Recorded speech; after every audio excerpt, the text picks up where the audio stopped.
Lord to all. Today reading chapter is Philippians chapter 1 fully. Paul and Timothy, servants of Jesus Christ, to all saints in Christ Jesus who are in Philippi, with the bishops and deacons. Grace to you and peace from God our Father and the Lord Jesus Christ. I thank my God upon every remembrance of you, always in every prayer of mine, making request for you all with joy, for your fellowship in the gospel from the first day until now, being confident of this very thing, that he who has begun a good work in you will complete it until the day to Jesus Christ.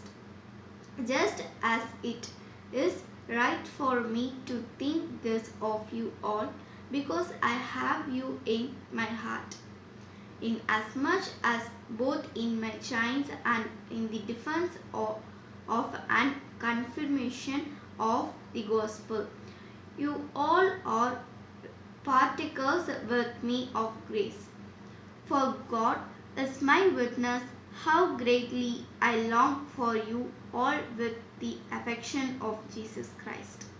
And this a prayer, that your love may abound still more and more in knowledge and the discernment, that you may approve things that are excellent, that you may be sincere and without offense till the day of Christ, being filled with the fruits of righteousness, which are by Christ Jesus Christ to and the glory and praise of God.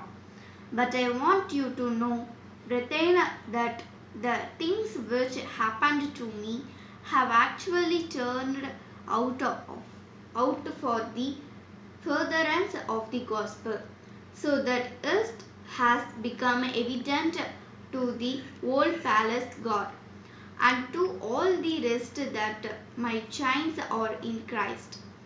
And most of the brethren in the Lord, having become confident by my chain, are much more bold to speak the word without fear.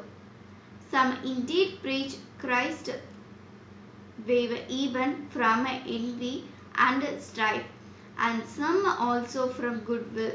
The former preach Christ from selfish ambition, not sincerely, supposing to add application to my chains, but the latter out of love, knowing that I am appointed for the defense of the gospel.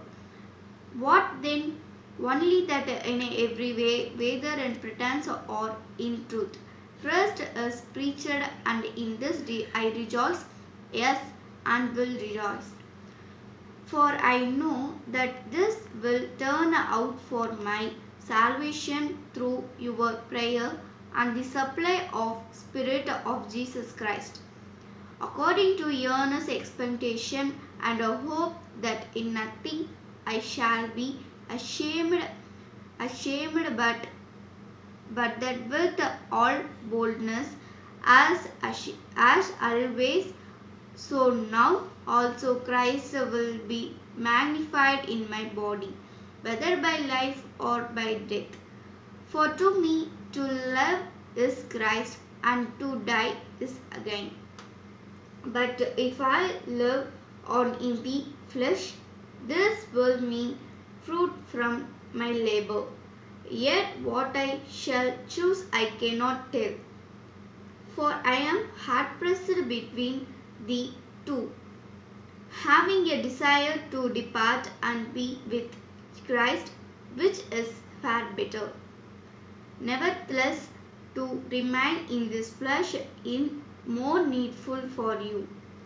And being confident to this, I know that I shall remain and continue with you all for your progress and joy of faith, that your rejoice for me may be more abundant in Jesus Christ by my coming to you.